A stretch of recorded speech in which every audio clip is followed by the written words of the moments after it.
Estamos en el capítulo 24. Hoy vamos a hablar acerca de lo que Jesús anunció de lo que es la guerra. Y hemos visto otras referencias de lo que Jesús anuncia que vendrá y que todavía no es el fin.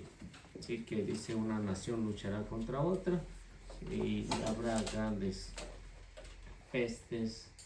Y todo esto es símbolo de sufrimiento, porque siempre han habido guerras, siempre han habido epidemias en toda la historia de la salvación. Si nos damos cuenta, en el tiempo de Abraham, tiempo de Moisés, tiempo de las tribus, siempre ha habido todos estos tipos de guerras y también de las epidemias. Y esto de las guerras, siempre el ser humano quiere dominar a todos los demás. Es por la avaricia de querer tener más poderío, y esto es lo que ha impulsado pues a muchos a irse a la guerra. Vamos a leer de lo que es el capítulo 24, capítulo 6, versículo 6 al versículo 14. Vamos a leerlo para ver qué es lo que Jesús nos propone aquí, de lo que es de lo que Jesús habla acerca de la guerra.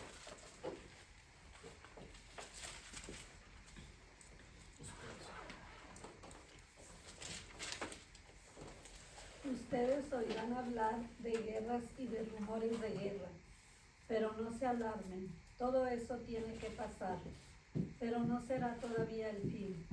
Unas naciones lucharán contra otras y se levantará un reino contra otro reino. Habrá hambre y terremotos en diversos lugares. Esos serán los primeros dolores del parto. Entonces los denunciarán a ustedes y serán torturados y asesinados. Todas las naciones los odiarán por mi causa. En esos días muchos tropezarán y caerán. De repente se odiarán y se traicionarán unos a otros. Aparecerán falsos profetas que engañarán a mucha gente. Y tanta será la maldad que el amor se enfriará en muchos. Pero el que se mantenga firme hasta el fin se salvará. Esta buena nueva del reino será proclamada en el mundo entero y todas las naciones oirán el mensaje. Después vendrá el fin.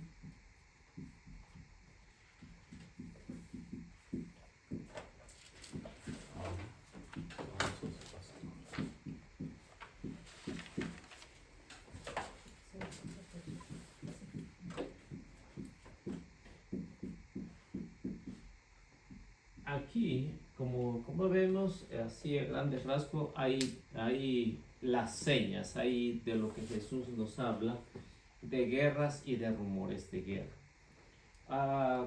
Como vemos, hay otros países que están en guerras contra otros.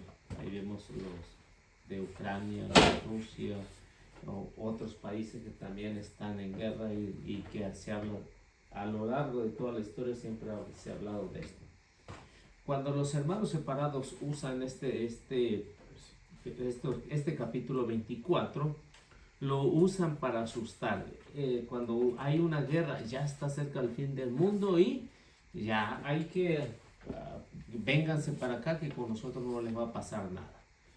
Y esto ha llevado a muchos a meterse en los diferentes grupos no católicos, porque dicen que allá no les va a pasar nada. Y esto, si ven a todo lo largo de la historia, siempre ha habido esto. Nos dice un reino contra otro. O sea, siempre la avaricia del ser humano, dominar al mismo ser humano y volverlo esclavo. Una de las cosas de que nos habla Jesús son las persecuciones. Si ven, las persecuciones empezaron desde dentro, no empezaron desde fuera. Las persecuciones empezaron desde dentro.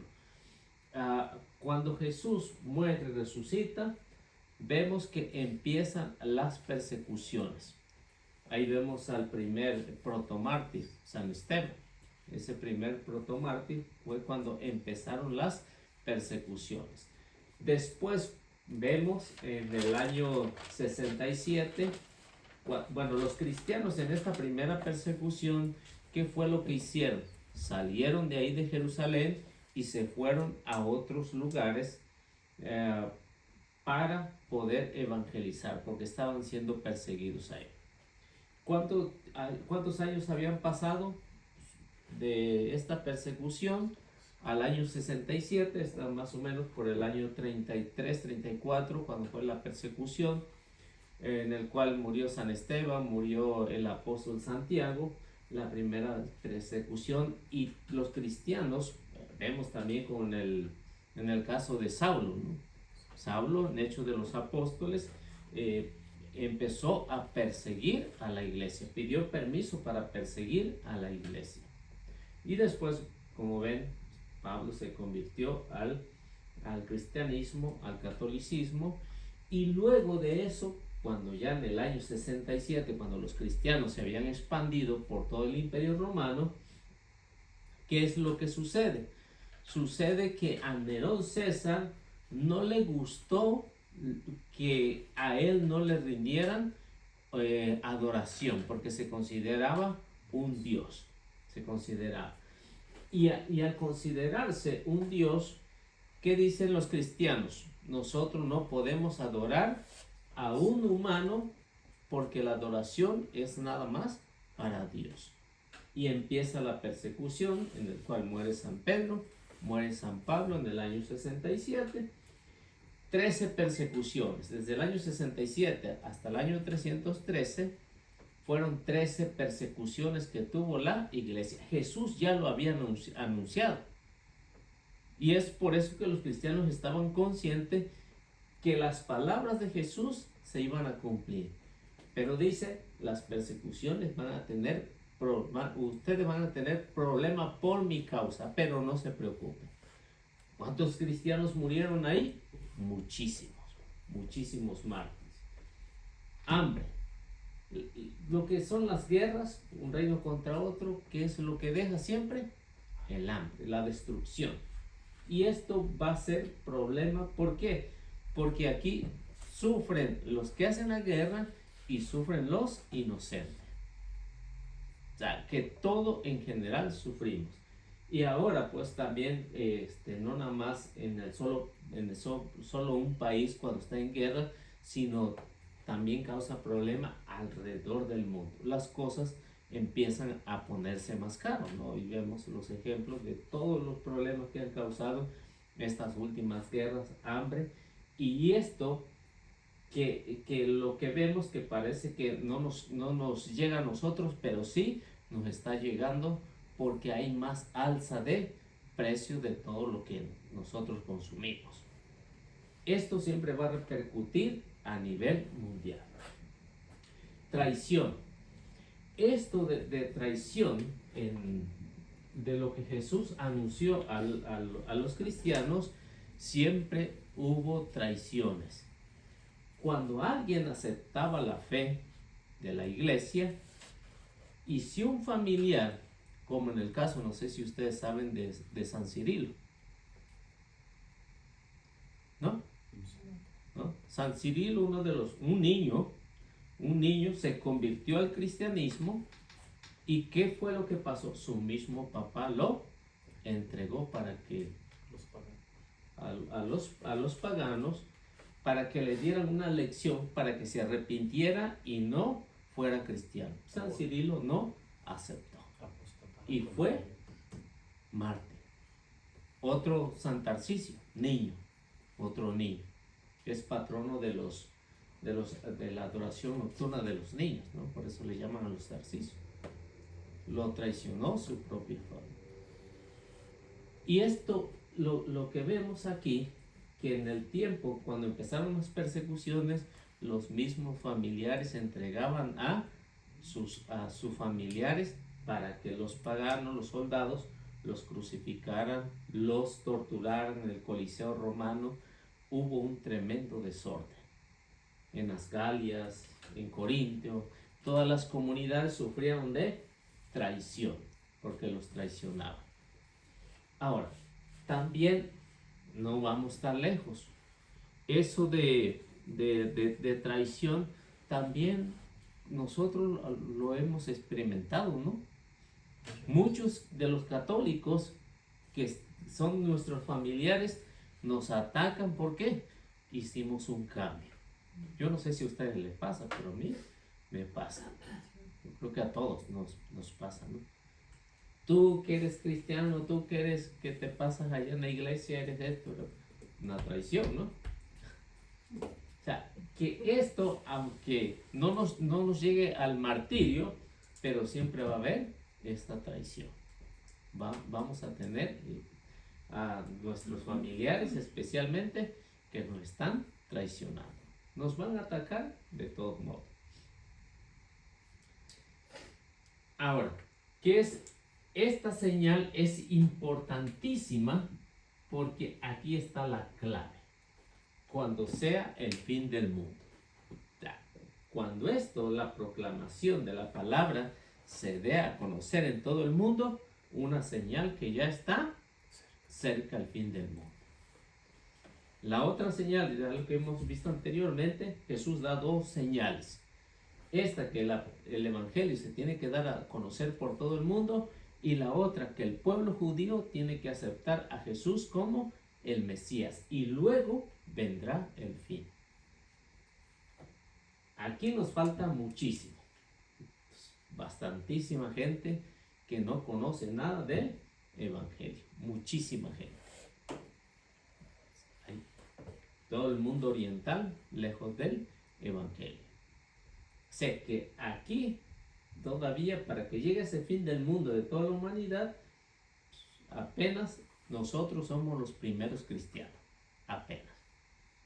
Si aquí a unos 20,000 años empiezan a ver, ¿y quién eran aquellos que estaban allá en la parroquia de Nuestra Señora Madre de la Iglesia? ¿Quiénes eran? Y se empiezan a buscar, pues ahí van a ver quiénes son los que estaban ahí. Va a decir, uno de los primeros cristianos que estaban allá, ¿no? Apenas somos los primeros cristianos. Así que todavía nos falta muchísimo. Ya no estaremos aquí. ¿Qué otras señales? Va a haber falsos profetas, falsos mesías. Ahora está esto plagado de eso. Por donde quiera encontramos estos falsos pastores, falsos mesías, que están llevándose a muchos a la perdición. Pero Jesús dice, manténganse firmes. Jesús nos advierte, pero también nos advierte que hay que mantenerse firmes. El que permanezca firme hasta el final, ¿qué es lo que va a pasar con él? Se salvará. Esa es la receta de lo que Jesús nos está diciendo. Uno de los primeros problemas de lo que Jesús estaba hablando también de la persecución, los fariseos, los maestros de la ley, todos los grupos que estaban en contra de Jesús, ¿qué es lo que estaban haciendo con los cristianos que se estaban convirtiendo? Tanto judíos como paganos. ¿Qué fue lo que hicieron ellos? Hicieron un concilio y ellos hicieron su propio canon, el concilio de Llama. En ese concilio de Llama llegaron a un acuerdo de que los que se convirtieran al cristianismo habría que expulsarlos, habría que condenarlos. Llegaron a ese acuerdo en ese concilio, donde los judíos, muchos de los judíos que se habían convertido, los acusaban de infieles. O sea, que los grupos acusaban a los otros judíos de infieles, que estaban atacando a la religión de Moisés. Y todos aquellos fueron expulsados de las sinagogas. A todos los cristianos, todo el que se declaraba siervo de Cristo, todos fueron expulsados. Y muchos fueron asesinados por estos grupos. Y Jesús pone en alerta que esa persecución primero va a ser dentro y luego va a ser fuera. Dentro por los mismos judíos que estaban en contra de Jesús y fuera después por el Imperio Romano. Así que Jesús los advirtió a los cristianos de esto. Luego nos habla de la iniquidad. ¿Qué es la iniquidad? ¿Alguien tiene una idea?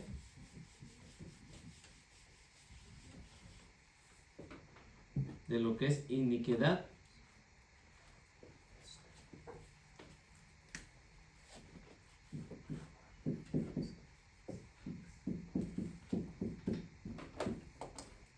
Iniquidad.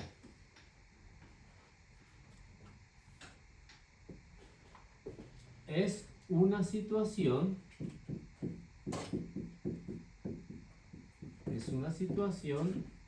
en ausencia de la ley.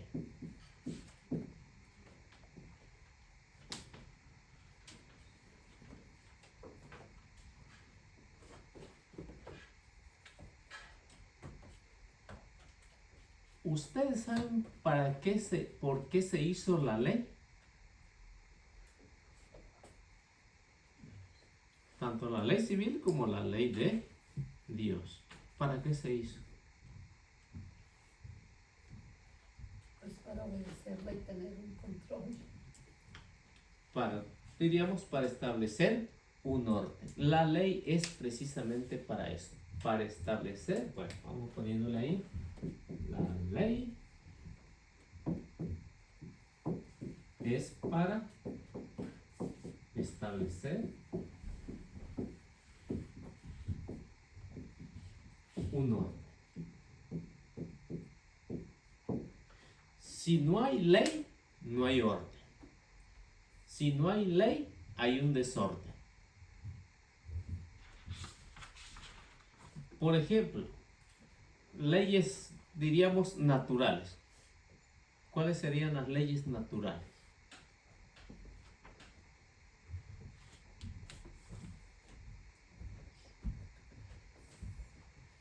Echarle lonche al marido. Eso. Que le oiga. De 2 años andamos ya me contó. Va a salir de peito.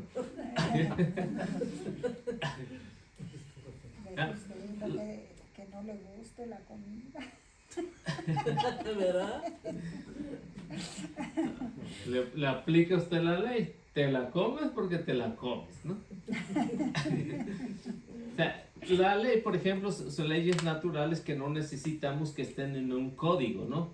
Que alguien la esté dictando como las leyes civiles. Por ejemplo, una ley natural que aplicamos en la casa, por ejemplo, con los niños, ¿qué le decimos? Tienes que al menos limpiar tu cuarto. O sea, es una ley y tiene que hacerlo. ¿Qué pasa si no lo hace? Bueno, ahorita a lo mejor ya no se aplica eso, ¿no? Ya el niño le dice a la mamá o al papá, ve y tú limpias, ¿no? Y ahí va el papá a limpiar, ¿no? La mamá a limpiar, ¿no? Pero es una ley, ¿no? De levantar al menos los trastes donde se come, lavar los trastes. Son leyes naturales que las usamos sin ningún código o ningún estatuto, sino son leyes que salen ahí sin ninguna obligación. Ahora, cuando hablamos de leyes civiles, que son los que están pensando qué hacerle a los ciudadanos, a ellos se les llama legüeyos, que son los que están pensando en establecer más leyes y ya las firma el que tiene que firmarlas. Por ejemplo, antes el que se emborrachaba, ¿qué le hacían? Hace algunos 20 años. ¿Qué le hacía si lo agarraba la policía? No le daba pique. No, nada más lo llevaba a que se desintoxicara allá, ¿no? Y para afuera. Ahora que lo hagan. 15,000 dólares. Ya se va, ve la ley civil, pues ya va viendo que todo eso va en contra. Por eso la ley siempre va a ser para poner un orden. La ley. Y la ley que nosotros hacemos naturalmente es para poner un orden. Si no hay orden en la casa, ¿qué es lo que pasa? Va a haber un desorden. No va a haber quien mande ahí. Un país sin ley, ¿cómo sería? Si así con ley, ahorita ya no pueden dominarlo, ¿no? Pero mientras más se van poniendo más leyes, más estrictas, y ya tienen que ir pagando. Por eso es que la ley, la iniquidad, es lo que es la ausencia en esta situación de la ley. ¿Qué es para los cristianos una ley?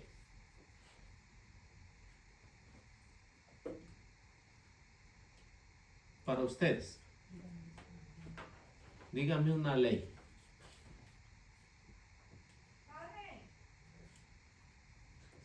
Ir a misa los domingos. Una ley.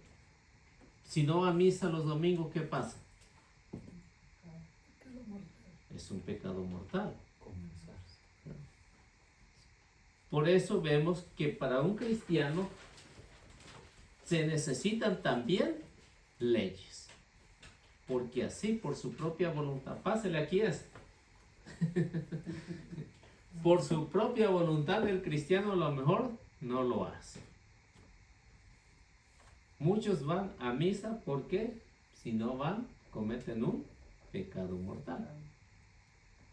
O sea, siempre vamos a necesitar una ley. Desde que el hombre peca, se establecen leyes. Se establecen leyes. Recordemos, a ver si los que han leído el Génesis, el capítulo 3, bueno, capítulo 2, los que han leído el Génesis, ¿cómo era antes la vida de Adán y Eva? Bien tranquila, nomás se la pasaban comiendo, durmiendo. Trabajaban. Adán y Eva antes del pecado, ¿trabajaban o no? Trabajaban. ¿Había una ley antes de eso? Sí, sí, Sí, había una ley. que no tocaran el árbol. Sí, es una ley. No toquen del árbol, no coman. Había una ley establecida por Dios. Pero en esa ley, ¿qué fue lo que pasó con Adán y Eva? Desobedecieron. Llegaron hasta aquí. Llegaron aquí. Para nosotros, ¿cómo vemos esas leyes? ¿Nos sirven como cristianos o no nos sirven? Si nos sirven, ¿por qué? Porque ya tenemos esa conciencia de que si desobedecemos, pues tendemos a quebrantar la ley. Ahora, por lo tanto, la ley va a frenar un poco la maldad. La ley la va a frenar un poco. No la va a frenar por completo porque el hombre siempre ha querido desobedecer a la ley. Si todos fuéramos conscientes, no necesitaríamos, por ejemplo, los semáforos, los altos, si fuéramos conscientes. Si realmente nosotros, los cristianos, fuéramos conscientes, ¿qué es lo que íbamos a hacer cuando fuéramos manejando? Pásale tú, ¿no? Pero ahora, primero yo y después yo. Por eso es que para nosotros necesitamos las leyes que Jesús estableció. Sí, vamos entendiendo, ¿no? Por eso cuando Jesús habla acerca de la iniquidad, es decir, que esto nos lleva a situación de un desorden. Y para el cristiano, a lo mejor ya no necesita una ley más estricta con la que tiene, si es consciente, pues la va a tratar de vivir, al menos, ¿no? Al menos respetamos, ya los que tenemos conciencia, respetamos a lo mejor el límite de velocidad, respetamos el alto, respetamos los semáforos, ¿No? ¿O no? ¿O estamos fuera de ahí? Ahora, y esto a lo que puede ser, o lo que nosotros podemos como cristianos, al menos tratar de contrarrestar esto que vemos aquí con la perseverancia.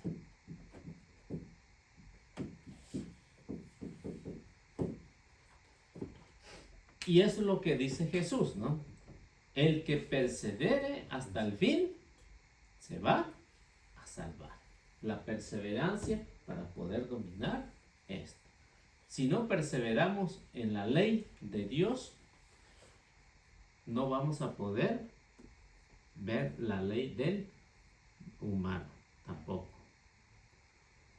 ¿Cuántos no están en contra, no, de la ley civil? El que está en contra de la ley civil es el que más está pasando por esta situación. Pero hay de leyes a leyes, hay que entenderlo también que hay de leyes a leyes. Leyes que atentan en contra de la vida, en contra de la dignidad del ser humano, esas leyes no se pueden respetar, ¿no? Dígame alguna ley que no se debería respetar. El aborto. El aborto, por ejemplo. La otra.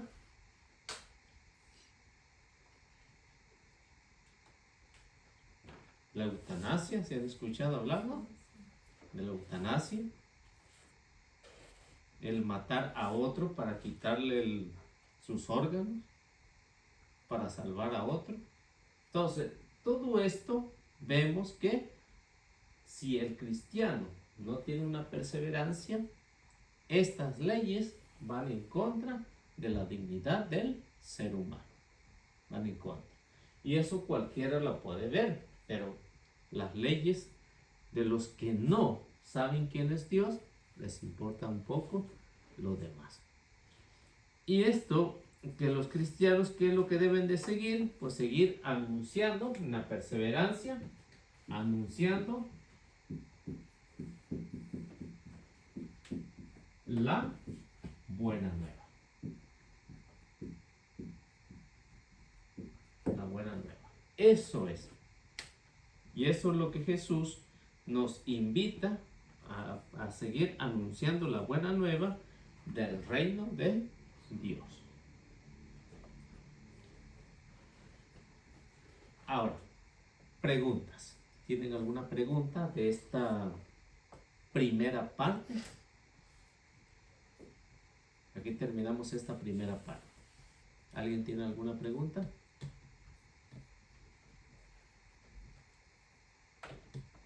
¿No? ¿Todo está bien? Los que preguntan no vinieron ahora. No.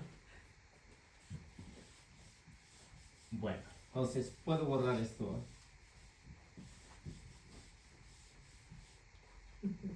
¿Sí? Pues, y vamos a la siguiente parte. Parte número 2. Que nos habla, que nos va a hablar de la gran tribulación.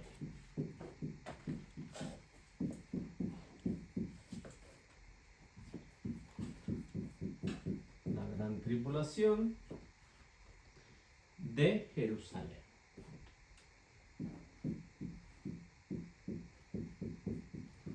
Y esto lo encontramos ahí en el capítulo 24, del 15 al 28.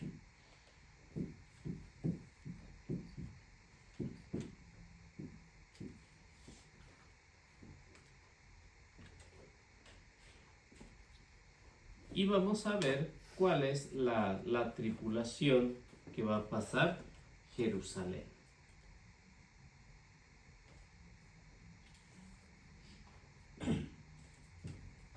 Y como ustedes saben, el Antiguo Testamento, el pueblo de Israel siempre pasó por dificultades. Se iban para un lado con los otros dioses, venían ciertos castigos, regresaban y así, iban y venían. Al tiempo de Jesús también pasó lo mismo. Así que eso es lo que siempre ha luchado el pueblo y el nuevo pueblo de Dios, que muchos también pasan por ahí. A ver qué nos dice 15 al 28.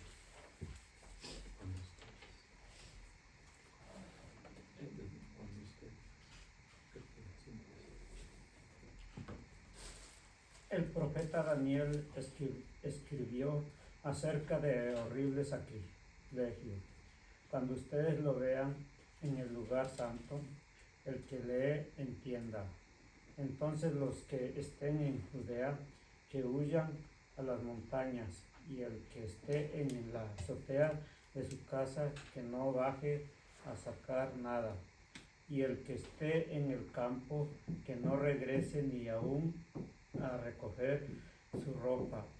Pobres mujeres, aquellas que en las tales días estén embarazadas o tengan niños de pecho, pidan ustedes a Dios que no hayan de huir en el invierno ni en el sábado, porque habrá entonces un sufrimiento tan grande como nunca lo había habido desde el comienzo del mundo, ni lo habrá después, y de Dios no acostará ese tiempo, no se salvaría nadie, pero lo acostará por amor a los que escogió. Si entonces alguien les dice a ustedes, miren, aquí está el Mesías, o miren, allí está, no lo crean, porque vendrá falsos Mesías y falsos profetas, y harán grandes señales y milagros para engañar, a ser posible hasta los que Dios mismo ha escogido. Ya se lo he advertido a ustedes desde antemano. Por eso, si les dicen, miren, allí está el desierto, no vayan. O si les dicen, miren, aquí está escondido, no lo crean. Porque como un relámpago que se ve, brilla de oriente a occidente, y así será cuando regrese el Hijo del Hombre. Donde esté el cadáver, ahí se juntará los buitres. ¿Qué versión es la que usted tiene? Dice diferente, ¿verdad? De Jerusalén. ¿Ah, la Jerusalén? Es estudio bíblico. Creo que es la No. Biblia. Sí, ¿Es la Jerusalén? La No. Biblia. es estudio bíblico nomás. Es que era de un pagano. Bueno, sí, no, está bien. Era de un sacerdote. El tío de... Bueno, que en esos 10 versículos, no, 8 versículos, no, 13 versículos, 12, No menos. 12 versículos, así en resumen, ¿qué notaron ustedes que es la tribulación? ¿Qué notaron? Castigos. Castigo. ¿Qué más? Engaño. Engaño. ¿Qué más? Grandes señales. Grandes señales. Vamos a ver cuál es el problema que está habiendo ahí. Habla de una abominación.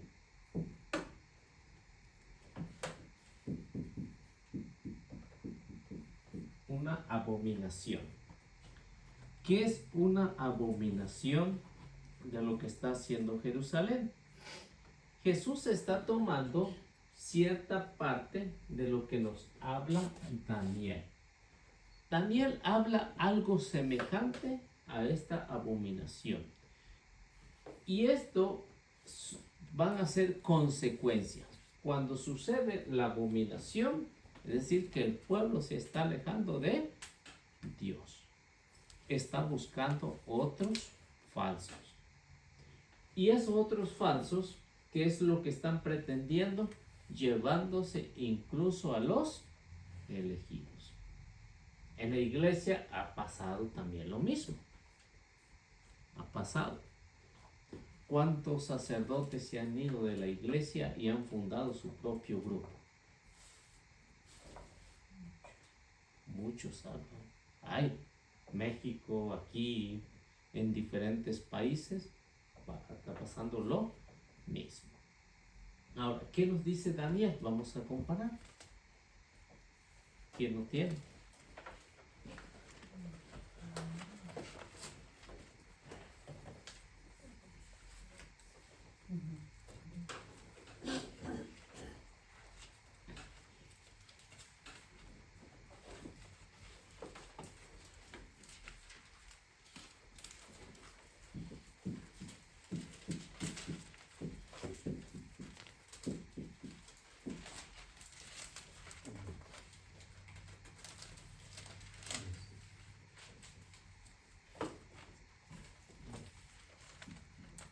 Nada más 12:11, ¿verdad? Sí. Después el día en que se suprima el sacrificio perpetuo y en que se elija la abominación de la desolación, pasarán 1290 días.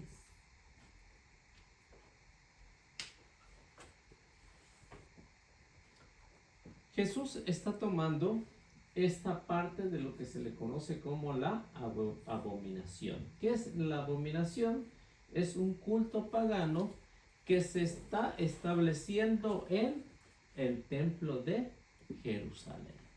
Un culto pagano disfrazado de el sacrificio de Moisés. Pero, ¿qué es lo que estaban haciendo? Lo estaban haciendo mal, a los ídolos.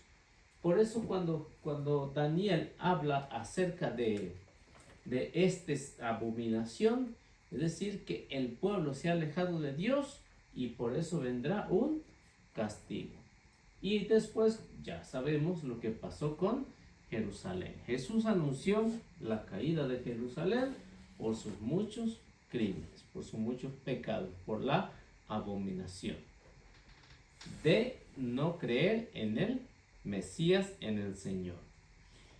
Y esto es del culto de los paganos que se colocaba en el templo de Jerusalén.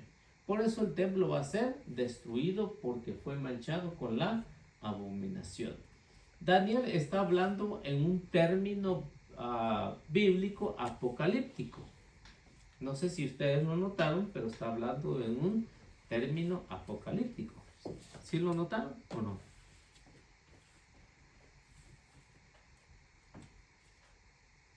¿No?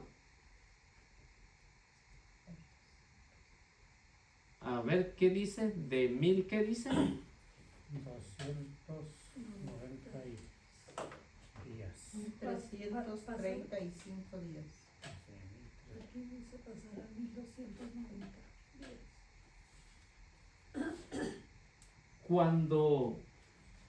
Cuando Russell empezó a estudiar las escrituras, empezó a sacar cuentas y se dio cuenta de que Daniel estaba hablando de unos 1000 y tantos días. Empezó a sacar cuenta y dijo, el fin del mundo será para 1914. Llegó el 14 y no pasó nada. Lo puso para 1916. Pasó el 16 y se murió él. O sea que en esto de las grandes abominaciones, porque según él, la Iglesia Católica se había portado mal y que ellos iban a hacer lo mejor. Que lo que Daniel estaba anunciando era un género apocalíptico. de una abominación que se estaba pasando ahí en el templo. Y esto era lo que Jesús estaba hablando, por eso el templo iba a ser destruido. Esa era la razón. Es a lo que se refiere. Ahora, Isaías capítulo 64. Isaías capítulo 64, versículo 9,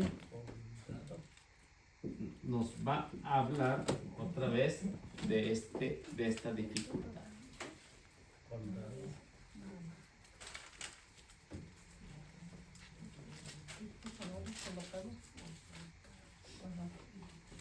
En el templo de Jerusalén.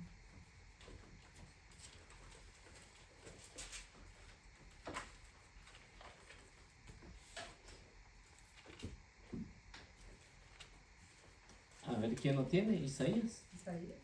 Sí, Isaías 64. No. Y otro que pueda buscar, Jeremías 22:5. 64:9. Sí, Tus ciudades santas han quedado abandonadas, Sión está desierta, Jerusalén hecha una ruina. fíjense, Isaías está viendo qué es lo que va a pasar en el futuro. Isaías, que vive aproximadamente 7 siglos antes de la llegada de Cristo, dice que va a pasar algo, que Sión va a quedar desolada. Jesús, ¿qué es lo que está haciendo? Está reafirmando lo que Jerusalén va a quedar en ruinas. Lo está anunciando. Está previniendo a los cristianos que se preparen. Esa preparación para los cristianos, las palabras de Jesús, fue de mucha ayuda, porque cuando entendieron esto, los cristianos empezaron a salir fuera de Jerusalén. Y esto que los cristianos vieron, la destrucción inminente de la ciudad, y abandonaron Jerusalén y se marcharon al otro lado del río. Esto ocurrió, de hecho, ya lo que Jesús había anunciado, empezando el año 66 y terminando el año 70 con la destrucción del templo. Por eso Jesús dice: los que estén en la azotea, vayan y váyanse, porque esto va a ser terrible. ¿Qué fue con los que no aceptaron la profecía de Jesús? Se quedaron ahí, no hicieron caso. Pero los cristianos tenían en mente que Jesús, tanto el profeta Isaías ya lo había anunciado, el profeta Daniel ya lo había anunciado, o sea que esto iba a ser pronto. Si Jesús ya lo había anunciado, ¿qué dijeron los cristianos? Esto va a ser pronto. Y efectivamente, ya cuando Jesús anuncia esto en sus primeros 3 años de vida pública, ocurrió exactamente en el año 66, cuando los romanos empezaron a sitiar Jerusalén. Y como no se rendían, hasta el año 70 se rindieron y se destruyó todo Jerusalén. Ahora, ¿qué es lo que pasó con los cristianos? Nos dice Jesús que tienen que huir. Los cristianos huyeron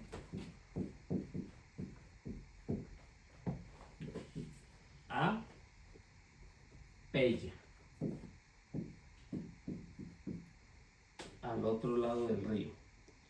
Que esto es, dice que es Perea.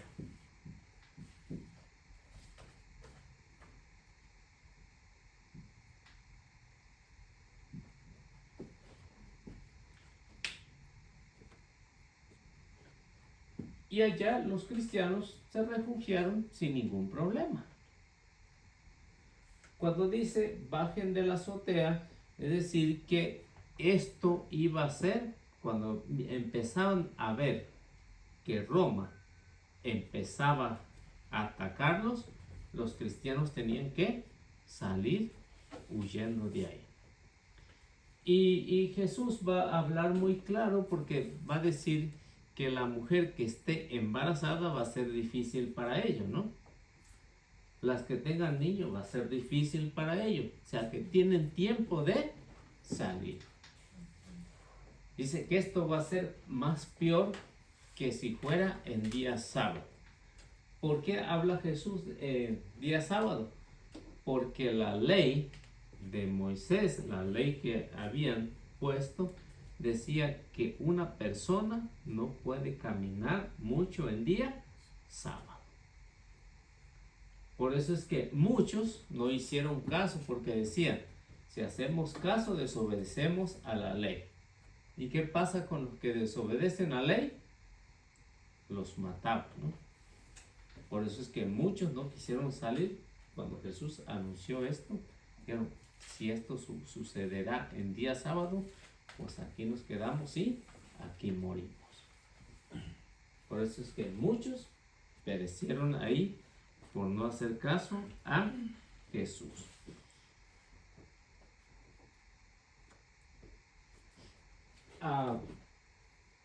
Si notaron ahí, Jesús habla de la terraza.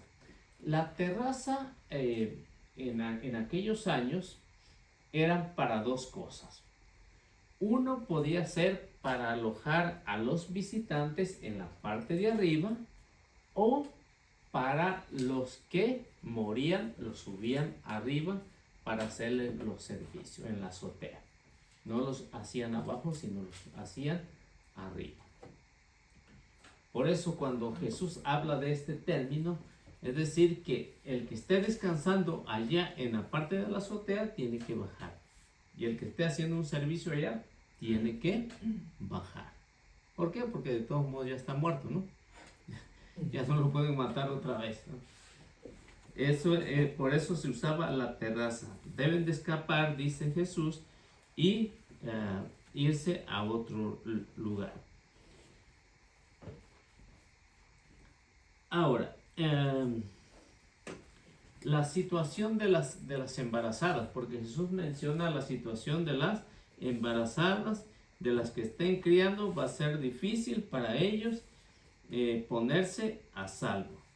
La dificultad que de lo que es en día sábado lo podemos ver de esta manera, porque los judíos tenían en mente lo que decía la ley.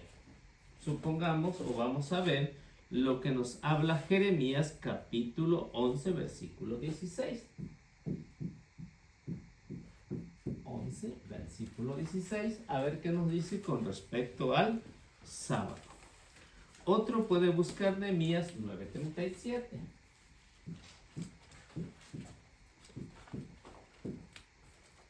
A ver quién lo encuentra primero. O otro puede buscar Primera de Macabeos 9:27.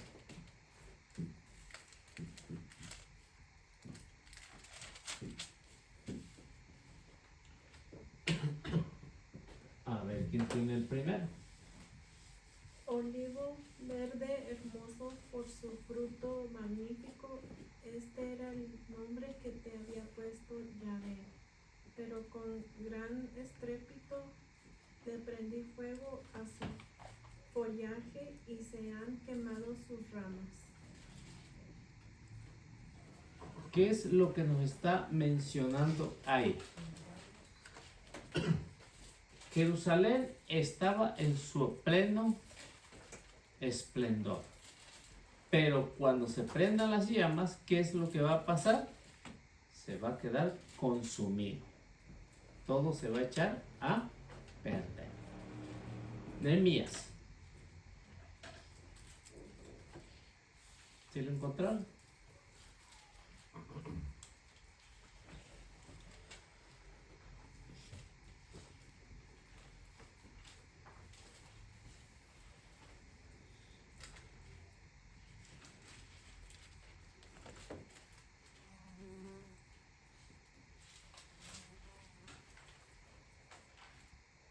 ¿Nadie lo encontró?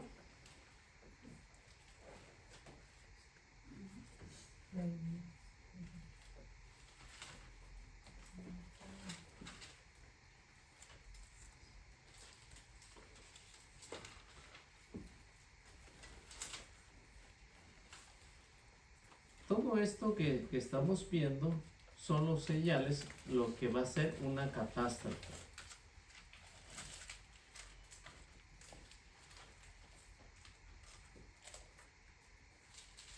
Macabeos, primero, segundo. Primero, Encontré la segunda. ¿no trae Nehemías su Biblia? Yo creo que no lo trae la mía, no vaya. Aquí está. Pues esos productos están ahora en manos de reyes que tú no impusiste debido a nuestros pecados y que disponen a su antojo de nuestras personas y de nuestros rebaños. Y mientras tanto, nuestra angustia sigue siendo grande. Hay un problema, ¿no? De lo que Jesús está hablando de la catástrofe. Son las dificultades que tiene el pueblo para poder entender quién es el Señor. Y esto es lo que alude pues Jesús en la gran tribulación de lo que va a pasar en Jerusalén. ¿No es Esdras, Nehemías? No. ¿Sí lo encontró usted? ¿No? ¿Usted sí? ¿Lee? Sí. Enseguida de Esdras. Ya lo leyó usted, ¿ah? Sí. Entonces Macabeos. Macabeos fue un tiempo de gran sufrimiento para Israel, como no se había visto desde que desaparecieron los profetas. En lo que acabamos de leer anteriormente, los profetas ya lo habían anunciado cómo sería esta situación. ¿Qué es lo que Jesús está proponiendo ahí? Que dice Jesús que esto tiene que pasar, pero todo esto que está pasando está bajo el control de Dios. Dios lo tiene todo bajo control. Los profetas ya lo habían anunciado. Jesús está reafirmando que las persecuciones, las dificultades que van a pasar no van más allá de su fuerza, sino que todo esto tiene que pasar, pero no será para siempre. Esto siempre va a ser pasajero.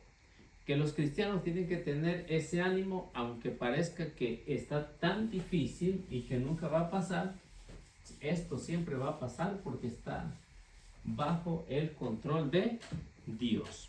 Es lo que Jesús está hablando ahí, en este tipo de lenguaje. Por eso es que, como dice, no hay que tomarlo todo al pie de la letra, porque nos están hablando, tanto unos nos hablan en este género apocalíptico, pero hay que entender lo que todo esto está bajo el control de Dios.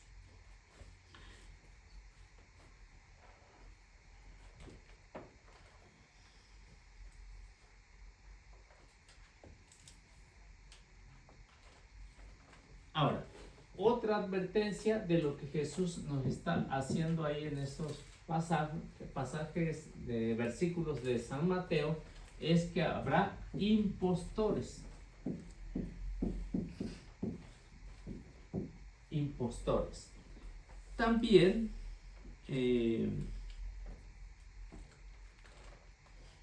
que dice que intentarán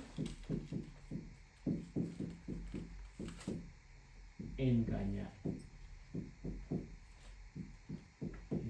Intentarán engañar aún a los elegidos.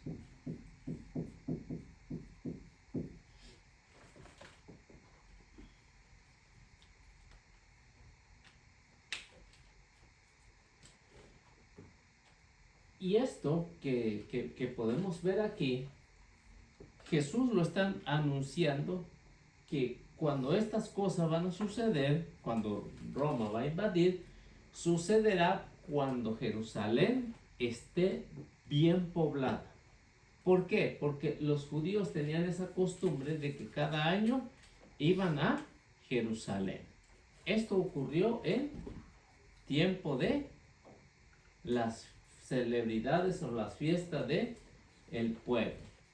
Por eso es que muchos quedaron ahí encerrados. Muchos de los que iban a las fiestas de Pascua a Jerusalén en el tiempo de Jesús, en el tiempo de los apóstoles, y que empezaron las persecuciones. Por eso es que Jesús dice, los que estén allá, porque habían impostores. ¿Qué decían los impostores? Esto no va a suceder, no va a pasar. Engañaron a muchos y muchos se dejaron engañar, aún a los elegidos.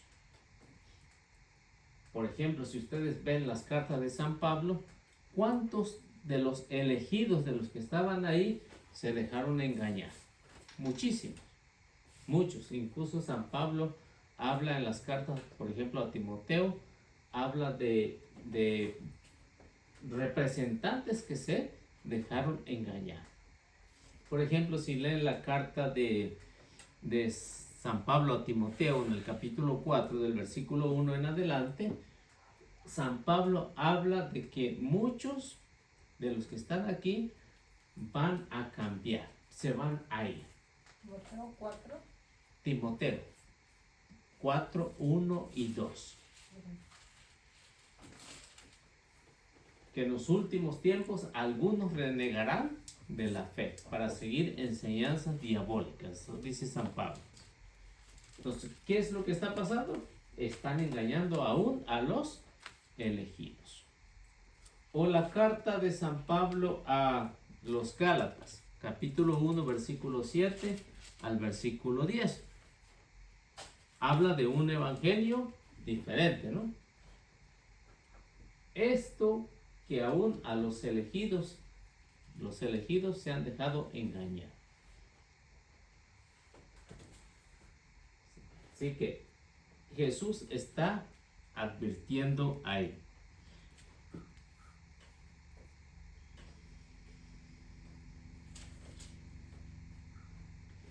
Hay que tener en cuenta tanto Mateo como Jesús no tratan de asustar, como ven los hermanos separados cuando hacen tipos de películas del fin del mundo.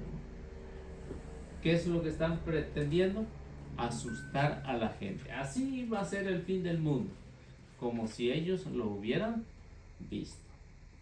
Mateo no está pretendiendo eso, Jesús tampoco está pretendiendo asustar, sino está pretendiendo advertir a los cristianos que estén preparados para que escuchen el mensaje de las profecías que vendrán pronto. Eso es lo que Jesús está previniendo a los cristianos. ¿Cuántos elegidos se han dejado engañar? Muchísimos. Desde el tiempo de Jesús, tiempo de los apóstoles, después hasta el día de hoy, muchos se han dejado engañar. Por eso es que vemos 45,000 agrupaciones diferentes. La mayoría eran ¿qué? Católicos. Se dejaron engañar y ahora ¿qué? Están predicando una doctrina totalmente diferente. Jesús ya lo había advertido. Esto no es nuevo. Ya lo había advertido. Ahora, si ustedes ven, por ejemplo, la historia de los primeros herejes, por ejemplo, de Arrio, de Nestorio, de Eutiquio, eran sacerdotes y se dejaron engañar y fundaron su propio grupo, aún a los elegidos. Jesús ya lo había anunciado, pero esto no le sirvió a todos esos primeros herejes que se rebelaron en contra de la iglesia. Por eso es que los primeros concilios de la iglesia atacaron estos tipos de doctrina. De Nestorio negaba la divinidad de Jesús, Eutiquio negaba la virginidad de María, y así sucesivamente. Muchos de los que fueron pasando, pues fueron poniendo doctrinas, eran elegidos y se dejaron engañar. Esto es lo que Jesús está previniendo a los cristianos. Pero lo que pasa es que los cristianos se dejaron engañar y muchos cayeron allá en estas herejías. Lo mismo que sucede hoy. Dificultades.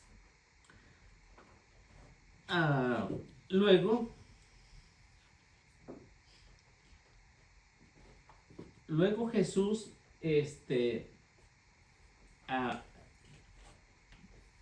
dice un dicho ahí al final, ¿no? Al final de que era el versículo,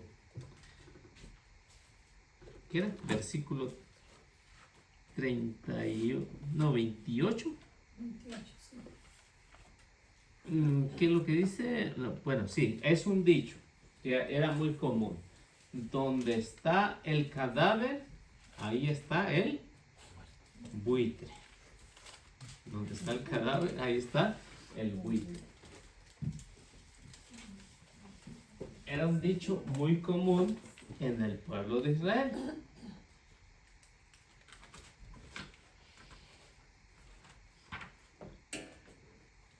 Este dicho muy común en el que Jesús está anunciando que un cadáver siempre va a llamar la atención.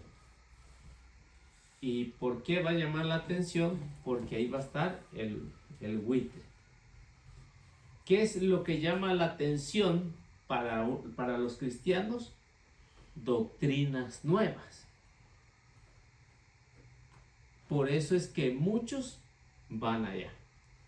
Yo recuerdo cuando empezaron a llegar los protestantes allá en mi rancho con campañas de sanación, una doctrina nueva, que muchos católicos iban allá a esas grandes campañas de sanación y de liberación. Por eso es que Jesús cuando anuncia o dice esto, que donde está el cadáver, allá va o ahí está el buitre. O sea, una doctrina nueva va a empezar a acarrear más gente. Llegó uno allá, recuerdo que lo anunciaban que al ponerle las manos y hacer una oración, los dientes se le convertían en oro.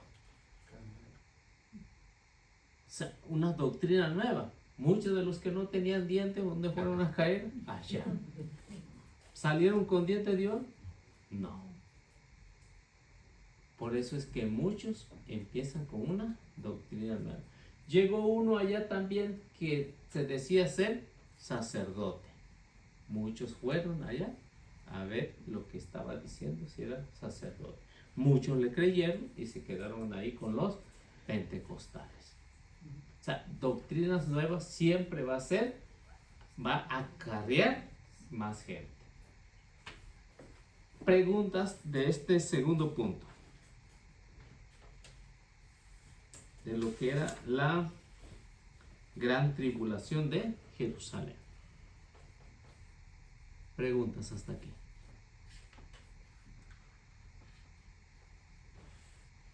¿No? ¿Todo bien?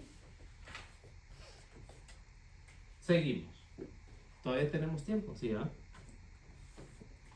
15 minutos. Bueno, vamos al punto número 3. Al 3. El 3 va a ser resonancia cósmica.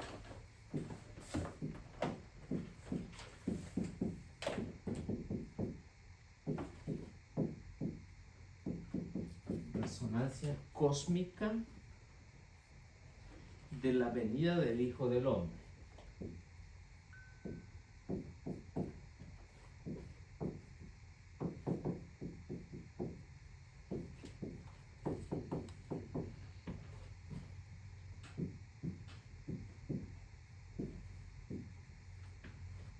Resonancia cósmica. ¿Alguien sabe de qué es eso?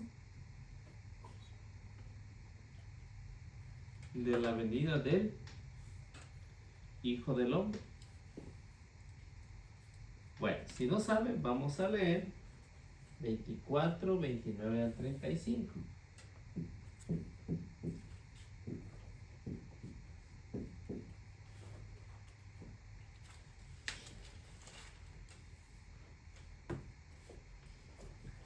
¿De qué nos va a hablar aquí en esta parte? Vamos a ver de cuáles son los puntos centrales de los que nos va a hablar. A ver, ¿quién gusta leerlo en voz alta?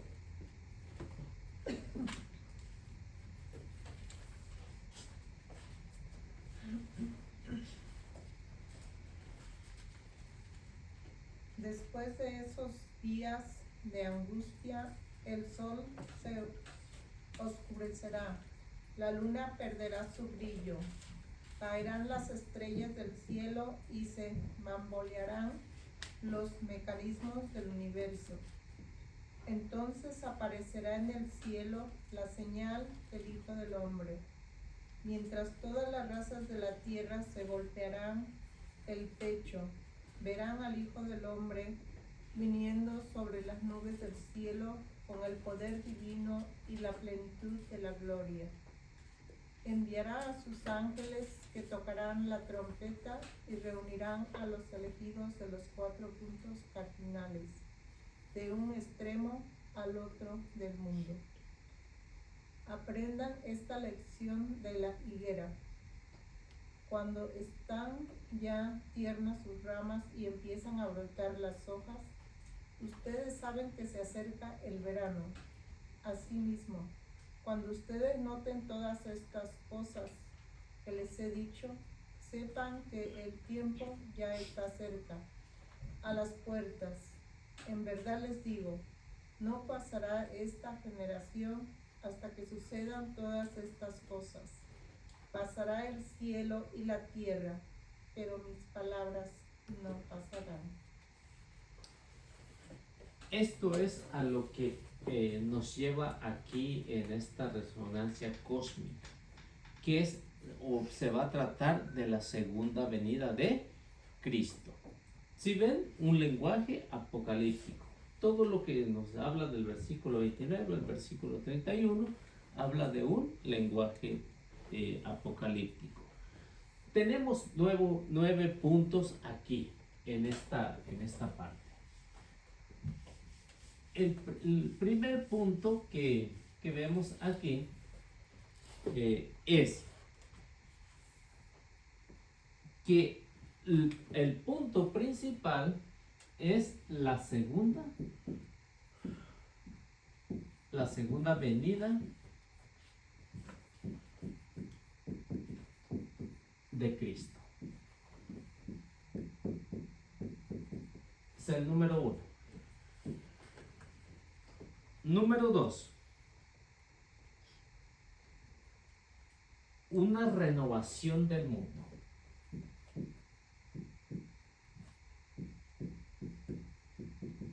Renovación del mundo.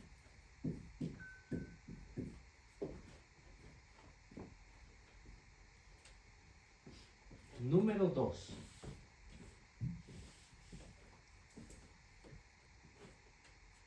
Número 3, Número 3. Nueva manera de vivir.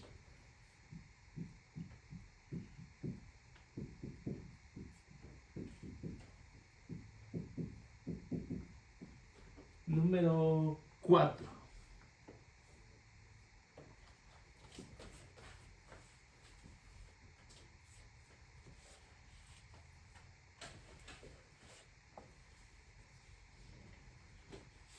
Número 4 es Jesús inaugura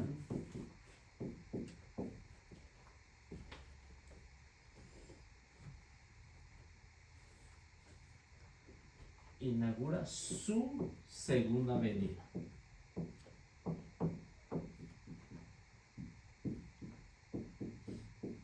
Y esto está tomado de Isaías capítulo 13, versículo 10. La quinta.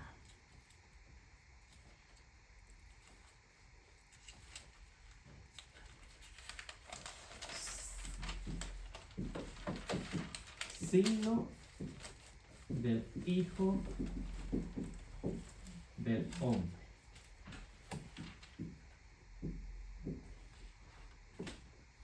Signo del Hijo del Hombre.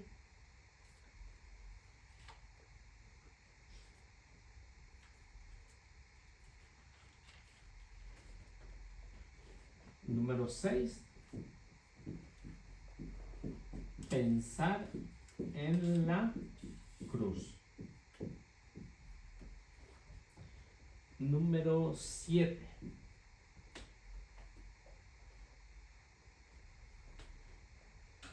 Vendrá en una nube.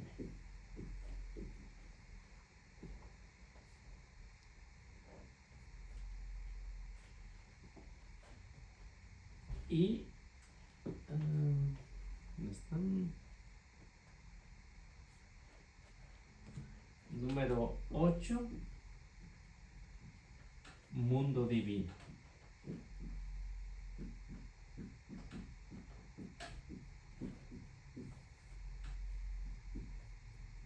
Que son los ángeles.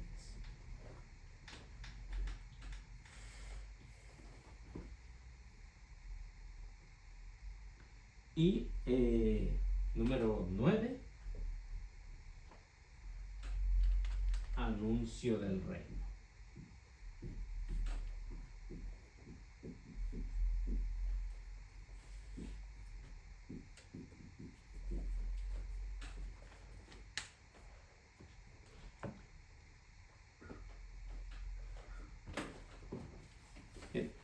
Esos versículos que acaban de leer nos tocan estos 9 puntos. Habla acerca de la venida de Jesús. Jesús es una realidad que va a venir por segunda vez. Ya vino la primera vez en un niño, en un bebé indefenso, que había en ese tiempo también maldad. Su segunda venida ya no va a ser para perdonar, sino para castigar al que tienen que castigar y darle su premio al que tenga que darle su premio en la gloria. Ya no va a haber esa misericordia. Sabemos que Dios es misericordioso, ¿no? Lo sabemos, pero va a llegar el día en su segunda venida que ya no habrá más misericordia. ¿Por qué? Porque ya no va a haber manera de arrepentirse. Eso es lo que Jesús está hablando en este primero. La renovación del mundo. O sea, va a haber una renovación, una transformación. O sea, cuando uno se muere, hay una transformación. Y esa transformación lo podemos ver en la resurrección de Jesús. Jesús, cuando los discípulos estaban a puerta cerrada, ¿cómo entró? ¿Alguien me lo puede explicar?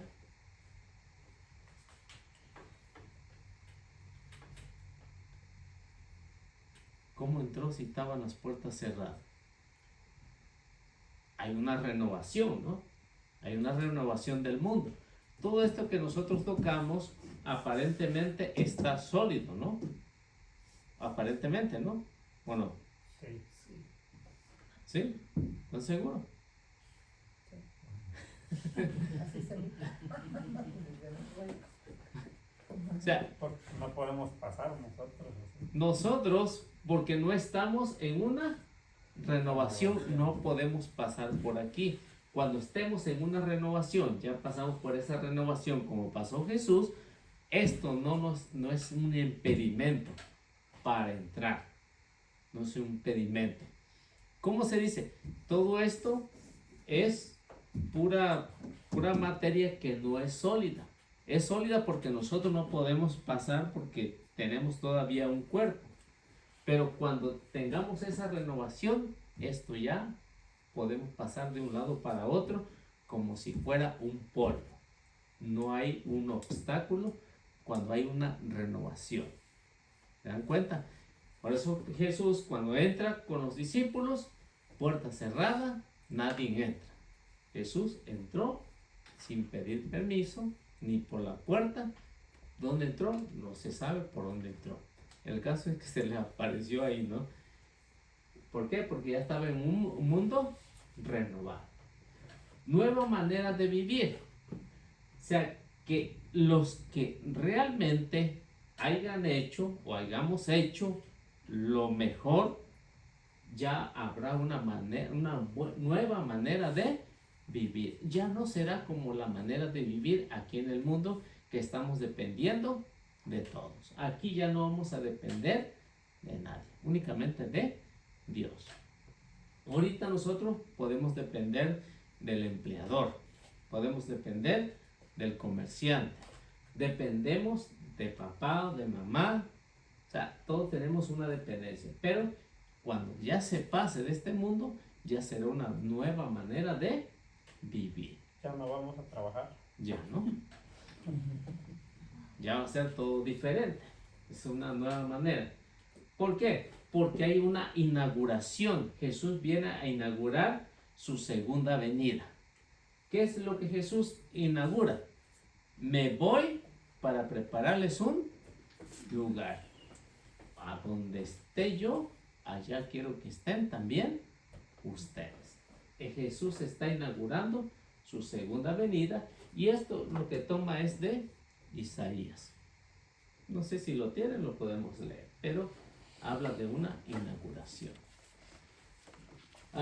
El 5, signo del Hijo del Hombre. O sea, que Jesús habló en diferentes maneras, habló de diferentes signos, diferentes maneras como uno puede llegar a la santidad. Mediante la confesión, mediante la comunión, bautismo, es decir, los sacramentos. Signos del Hijo del Hombre. Por eso es que los dejó tan plasmado que la iglesia pues empezó a hablar de los 7 sacramentos. ¿Alguien se lo sabe? ¿Sí? Todos se lo saben, supongo, ¿no? Los 7 sacramentos. Ahora, ¿qué es lo que va a pasar? Se piensa, dice, verán en el cielo la señal del Hijo del Hombre. ¿Cuál es la señal del Hijo del Hombre? La cruz. Así como Jesús fue levantado, recuerdan lo que decía Números capítulo 21, versículo 8. Y ya Juan lo repite en el Evangelio capítulo 3, versículo 14 y 15, ¿no? La señal del Hijo del Hombre. Así dice, como dice Jesús, así como Moisés levantó la serpiente de bronce en el desierto, así el Hijo del Hombre va a ser levantado en todo lo alto, para que el que crea tenga vida eterna. Pensar en la cruz, la gran señal del Hijo del Hombre, ¿verdad? Dice, de un extremo a otro, de los 4 puntos cardinales. ¿Cuántos puntos tiene la cruz? 4, de los 4 puntos cardinales, la señal del Hijo del Hombre.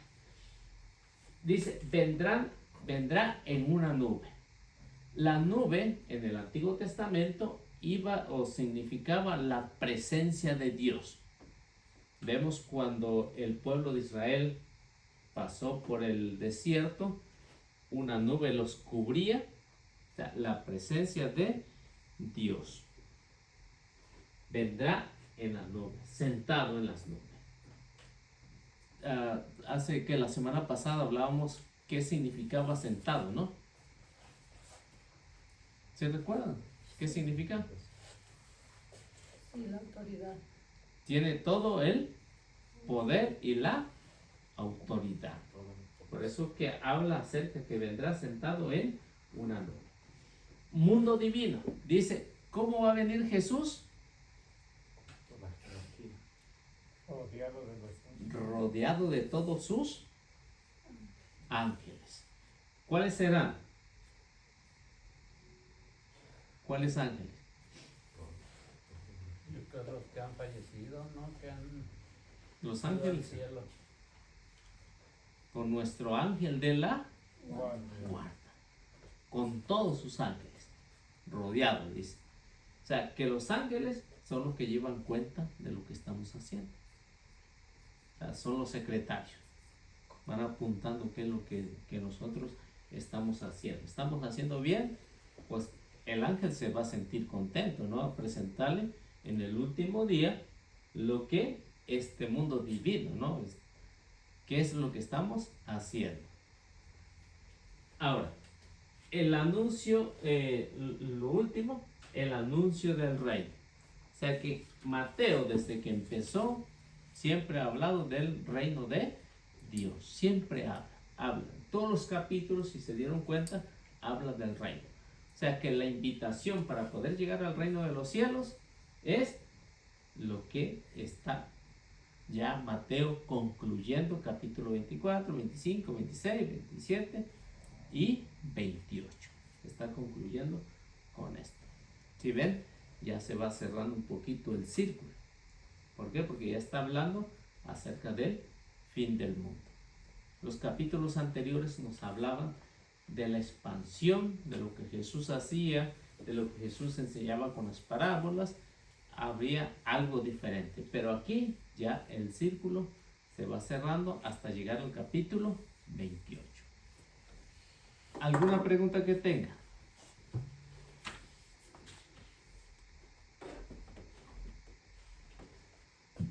¿No? Bueno, entonces aquí nos quedamos en esta parte.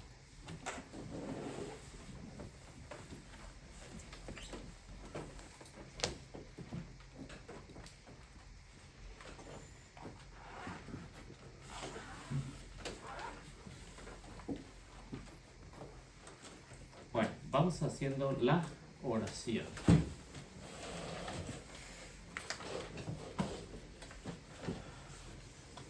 En el nombre del Padre, del Hijo y del Espíritu Santo.